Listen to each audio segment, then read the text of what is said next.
Նշեմ, որ սիգի բնօգտագործման նշեցիք, որ սիգի դրույքաչափը բնօգտագործման վճարն են բարձրացել, բայց սկսեմ, որ սա ավելի լայն փոփոխություն է իրականացվել եւ 25 թվականի ապրիլին ընդունվել է հարկային օրենսգրքի փոփոխությունը, որով վերանայվել են կենսապաշարների բնօգտագործման վճարները։ Նշենք, որ բնօգտագործման վճարները դրանք բնական ռեսուրսների կառավարման տնտեսական մեխանիզմներ են, նրանց արդյունավետ օգտագործման եւ բնօգտագործման վճարները գեներացվում են պետական բյուջեում այսօրվա մեր կարգավորումներով։ Ինչևէ, այս նպատակը ինչն էր, որպեսզի ռեսուրսների արժևորվեն, այսինքն դրույքաչափերը վերանայվել էին շատ վաղուց, այսինքն 2006 թվականին էին վերանայվել մեկ անգամ դրույքաչափերը, դրանից հետո կիրառվել էին որոշակի գործակիցներ նոր հարկային օրենսգրքի ընդունմամբ, սակայն դրանք բավական ցածր են, որպեսզի ճիշտ գնահատվի ռեսուրսի արժեքը։ Բոլոր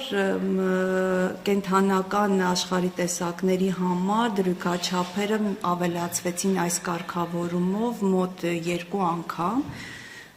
սակայն սիկ ձկնատեսակի համար այս պահի դրությամբ գործող դրույքաչափը 65 դրամ է, այն ավելացվեց մոտ 3 անգամ, որ 26 թվականի հունվարի 1-ից դրույքաչափը սիգի համար սահմանվել է արդեն 200 դրամ։ Մյուս կենդանատեսակների մասով դրանք մոտ կրկնակի անգամ են ավելացվել։ Եվ եւս մեկ անգամ նշում եմ, որ այս դրույքաչափերի ավելացումը նպատակ ունի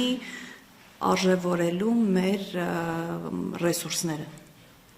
Բայց բացի դրանից կարգավորումը միայն դրույքաչափերի ավելացմամբ չի պայմանավորված, փոխվել է ընթացակարգը վճարման։ Եթե այսօր գործող օրենքով մինչև ուժի մեջ մտնելը 26 թվականից պետք է վճարվի փաստացի օգտագործման համար, 26 թվականի հունվարի 1-ից վճարները պետք է իրականացվեն արդեն տրամադրված չափաքանակի համար։ Սա ինչ նպատակ է հետապնդում, որովհետև եթե դիմելու համար, եթե դիմումը որևէ կենդանիների օգտագործման համար տնտեսվարող կամ ֆիզիկական կամ իրավաբանական անձ, այստեղ կարևոր չի, եւ ստանում է համապատասխան իրավունքը, արդեն այս դեպքում հետո ստանալով այդ մեծ չափաքանակը փաստացի կարող է օգտագործել շատ ավելի քիչ, մյուսին զրկելով իր չափական, այսինքն արդարացի բաշխման մեխանիզմ է այստեղ դրվել, որ յուրաքանչյուրը սպառի այնքան, ինչքան իրեն անհրաժեշտ է, այսինքն չվերցնի մեծ չափականակ եւ ասի օգտագործել եմ օրինակ սիգը վերցնում ենք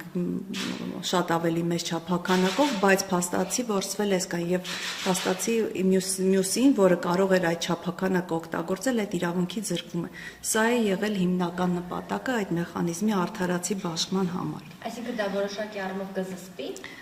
ստիպված կլինեն այնքանի համար դիմել, ինչքան նախատեսում են կամ իրենց դերություն։ Ես սա վերաբերում է բոլոր կենսապաշարներին, այսինքն այստեղ տարանջատված չէ սիգը, թե կաքավը կամ այլ որսատեսակ թույլատրել իրը։